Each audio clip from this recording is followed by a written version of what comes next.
Hey everyone, this is Josh Hayward and welcome to episode 9 of 31 Days of Pumpkin. We are 8 days in and coming around to day 9. We've had a lot of great different pumpkin ales thus far, and tonight we're going to be taking a look at the Latte Pumpkin. It's a pumpkin ale brewed with spices. This is from D9 Brewing Company out of Cornelius, North Carolina. So looking forward to this beer. I've never had it before. I don't know that I've had a few brews from D9 actually. But have not had this beer. I cracked open the cap and took a little quick sniff, and looks like it's going to be pretty good just from the nose. And I will say it's going to be different from anything we've seen thus far, which has been great.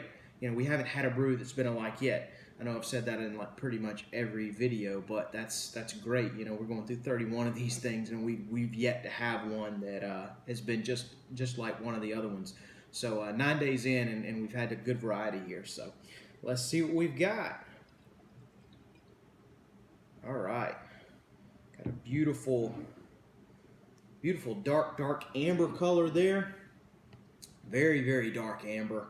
A little more golden towards the top of the glass, maybe towards the bottom as well. But definitely that dark amber there for sure. Quite a hazy beer, and I get kind of excited seeing that again. I think they've probably used some real pumpkin in this, so there is a significant haze in there. I just really have to hold it up to the light to begin to see through. So I'd say kind of a translucent type beer. Just lots of great colors there through that beer too. Possibly some darker malts used in this. Again, a lot of the pumpkin ales we've had, or most of them have kind of been on that paler side. Some of them kind of getting into the more a little more malted grains. Some of the caramel and toasted type malts. This looks like it may even be even a little darker than that. So giving it a little swirl, we've got a little off-white kind of tan frothy head there. Quite frothy, and it lingers for a while too after giving it that quick motion. So let's see what we've got on the nose. Oh wow.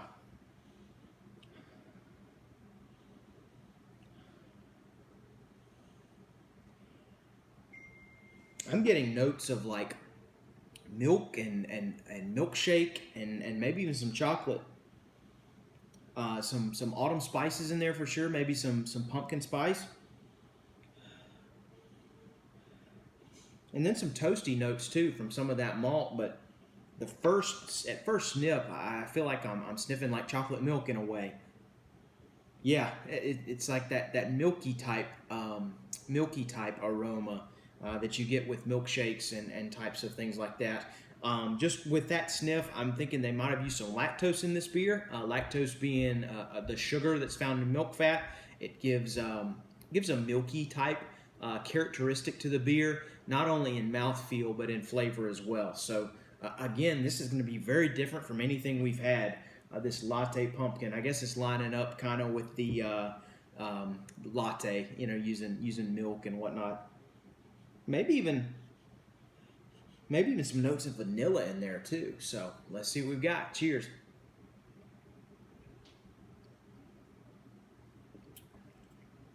Wow, that is very interesting.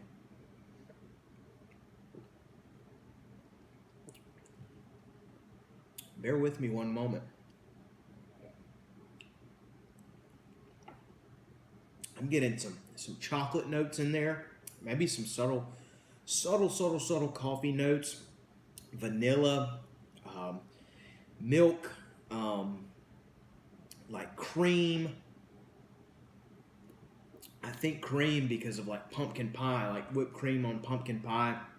A pleasant alcohol taste at the end of this beer. This is 7.5% ABV, so I'm definitely tasting some of that. That's really pleasant because you're getting kind of a milky type milkshake latte flavor thing with the pumpkin spice, and then you get that boozy taste there at the end. So it's a very nice compliment. It's not like you're just drinking some kind of latte. It's you're drinking a beer.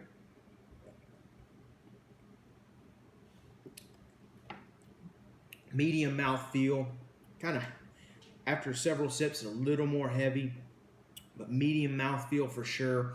That some of that medium mouthfeel coming from some of these darker malts, mainly from that lactose though. That lactose really fills out a beer, provides a pleasant sweetness to the beer, and then also gives it that milky type fullness, almost like you're taking is it, a big gulp of a milkshake or like froth on a latte, something like that. Just a little bit more fuller.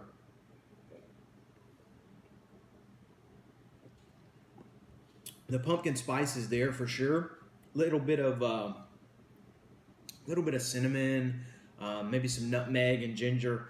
I'm just kind of grouping it all into pumpkin pie spice.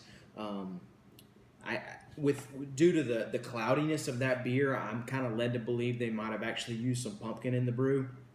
But this is quite good. A nice dessert beer, I would call it. Kind of what is it, the latte pumpkin? It definitely lives up to the name.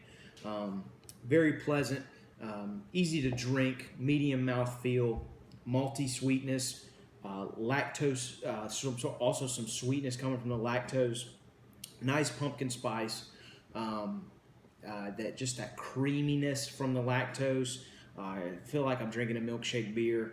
That term is thrown around a lot now. And then that pleasant booziness on the end of the taste really puts a crown on this beer. It's very, very good. Cheers to D9 on this one. Again, unlike anything we've seen thus far, we haven't seen any type of dessert beer, kind of a latte type beer, anything taking that kind of sweetness type route. But very, very well done. This kind of stares the pumpkin spice latte craze in the face and kind of kicks it in the face and says, here's a great beer that we can produce. That's excellent. If you have D9 or have access to D9 or can get any of their beers, I would suggest you get that, especially if you're a fan of the milkshake type beers. That term, like I said a few moments ago, is thrown around a lot with a lot of these breweries using that lactose to really fill out some of these beers. So excellent beer tonight. Great addition to 31 Days of Pumpkin. Day 9 is in the books. Thank you so much for following along. You guys have a great night. Cheers.